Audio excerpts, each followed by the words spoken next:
Hello student, welcome back to my YouTube channel. तो आज हम किसी बहुपद के शून्यकों और उसके गुणांकों में संबंध को देखेंगे। ओके, सपोज दैट ये कोई मेरा वर्ग समीकरण हो गया। कौन सा हो गया?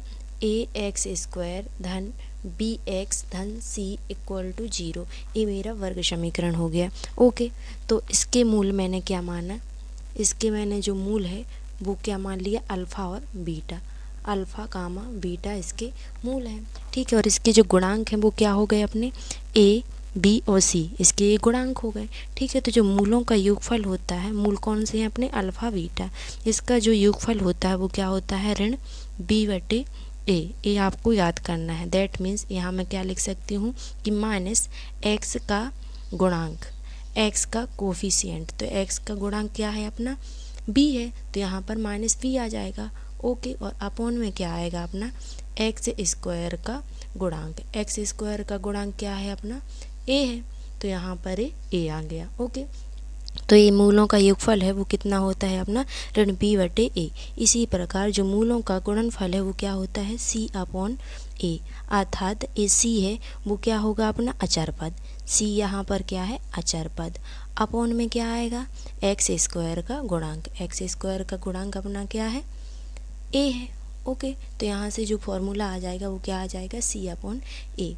तो ये दो फॉर्मूले हैं जो आपको क्या करना है? लर्न करना है। ओके, अब है अपना एग्जाम्पल नंबर 2। द्विघात बहुपद x² प्लस 7x प्लस 10 के शून्य ज्ञात कीजिए और शून्यकों तथा गुणांकों के बीच के संबंध की सत्यता की जांच कीजिए। ओके, तो यहाँ जो अपन को इक्वेशन दे दिया है, अर्थात बहुपद दिया है, वो क्या है अपना?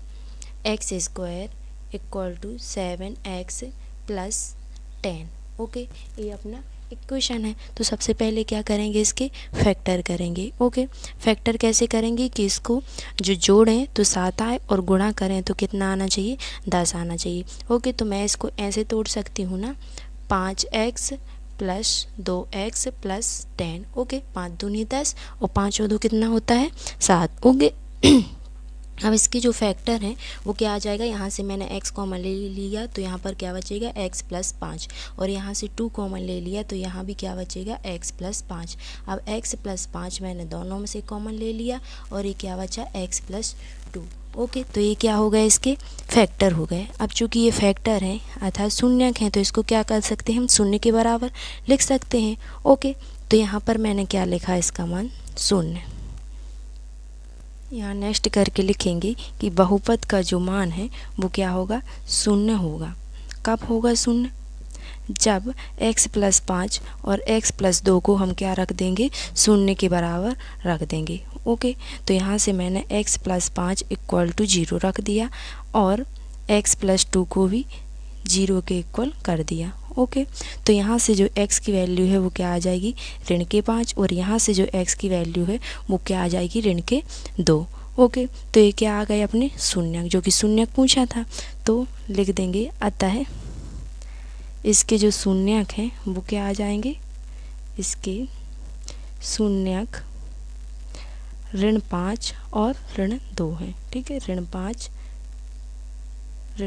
व ऋण 2 हैं। ओके, ये अपना आधा आंसर हो गया। उसके बाद क्या पूछा है? शून्यकों और गुणांकों के बीच संबंध पूछा है। ओके, तो मैंने आपको अभी बताया था कि शून्यकों और उसके बीच जो संबंध है वो क्या होता है। तो यहाँ पर लिखेंगे शून्यकों का योगफल। शून्यकों का योगफल क्या होता है? अभी मैंने फॉर्मूला बताया था आपको। क्या होता है शून्यकों का योगफल? Alpha plus beta equal to क्या होता है? ऋण b अपॉन ए। ओके, इसकी यदि इसके अल्फ़ा और बीटा शून्यक है तो ये क्या हो जाएगा? Alpha plus beta equal to ऋण b अपॉन ए। ओके, तो यहाँ से आ जाएगा अल्फ़ा कितना है अपना? -5 एंड बीटा कितना है? -2। और यहाँ से बी क्या है? कोफिशिएंट है x का, तो यहाँ पर x का कोफिशिएंट क्या आ जाएगा? 7। तो यहाँ पर ऋण के 7 रखा मैंने। और a क्या है?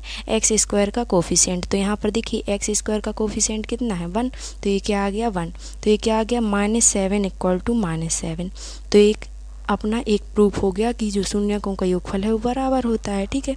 अब नेक्स्ट क्या लिखेंगे हम? शून्यकों का गुणनफल। शून्यकों का गुणनफल क्या बताया था मैंने? Formula alpha into beta. Okay, जो अल्फ़ा इंटू बीटा है वो किसके बराबर होता है? सी अपॉन ए के। ठीक है, तो यहाँ पर अल्फ़ा कितना है अपना ऋण के 5 मल्टीप्लाई बीटा कितना है अपना ऋण के 2। ओके, इसको ब्रैकेट में कर देती हूँ।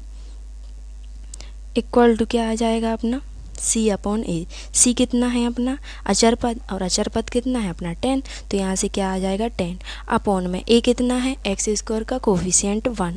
ओके, तो ये कितना आ जाएगा 5 दूनी 10 और ऋण का क्या हो जाएगा धन, तो 10 इक्वल टू 10। ओके, ऐसे ही इसका एग्जाम्पल नंबर 3 आपको करना है और कमेंट बॉक्स में मुझे लिख के बताना है कि आपसे बना है कि नहीं। Okay, thank you for watching the video. Please like subscribe this channel. Okay.